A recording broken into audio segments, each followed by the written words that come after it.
aqui vai mais um dos 1500 livros que eu li durante o Mangalipa Mania.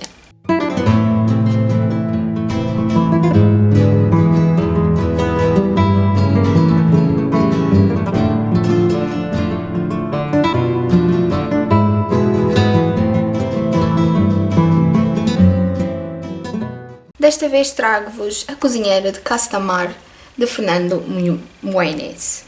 Eu ia dizer Fernando Moelas. Fernando Moelas. Deixa-me buscar um bocadinho isto mais para trás. Vocês estão muito em cima da minha cara.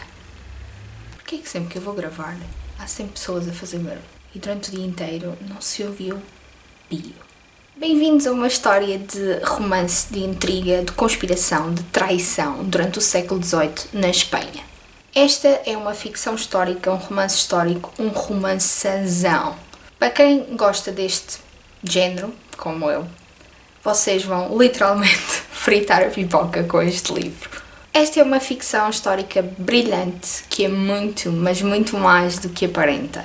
O que eu mais gosto na escrita do Fernando Moelas é porque ele é subtil, mas apesar de ter vários enredos que estão em rota de colisão uns com os outros, ele nunca se perde e, por conseguinte, nós nunca nos perdemos.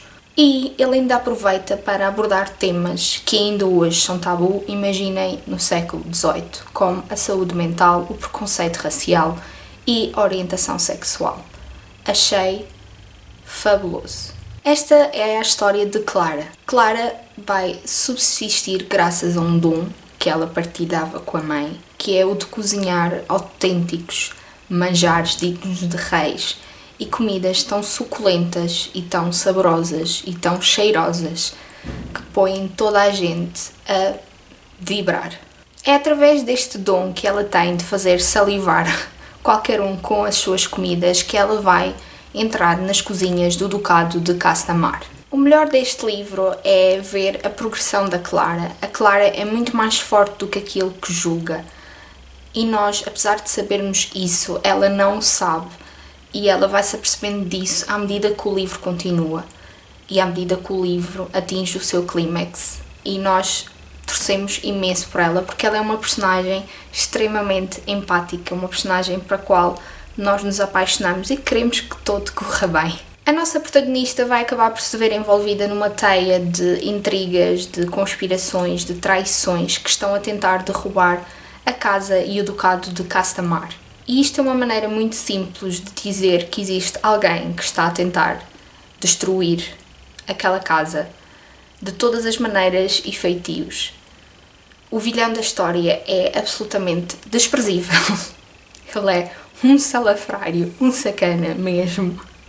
Mas nós conseguimos compreender a sua obsessão e o porquê dele estar a fazer aquilo, apesar de não concordarmos claramente com aquilo que ele está a fazer. E houve alturas em que eu até apreciei um bocadinho a sua capacidade de manipulação, apesar de, no momento seguinte, apetecer-me dar-lhe um estalo e jogá-lo para um rio e ter tendências homicidas. Aquela coisa que todos os leitores experimentam quando estão a ver uma personagem maltratar outra. As personagens secundárias são maravilhosas e também têm uma evolução ao longo de todo o livro e ao longo de toda a história. E nós apreciamos o facto de o escritor ter escolhido esta época, da época de Espanha. Foi um bocadinho de redundante agora, não foi? Porque é uma época de revolução, uma época pós-revolução, em que existiam os leais à coroa e aqueles que não seriam tão leais à coroa. E mais não digo. É um romance histórico que vos vai fazer viajar pela Espanha, pela comida espanhola e por todo aquele sabor que vocês querem provar e não podem. Por uma história de amor bonita, mas muito real. Aliás, não há só uma, há várias.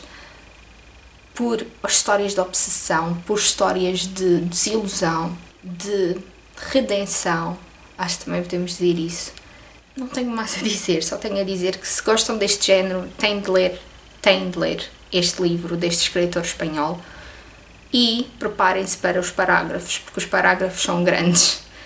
E como eu li isto durante uma competição, custou-me um bocadinho porque Este é um livro que, apesar de se ler muito bem, são 600 e tal páginas que desaparecem, não é um livro para se usar, a não ser que sejam doidos como eu, numa competição por causa dos parágrafos grandes. Ainda assim, é um livro que eu adorei, um dos meus favoritos, de certeza, deste ano, e que eu lhe vou dar 5 estrelas. Se já leram, digam em baixo e vemos no próximo vídeo. Tchau!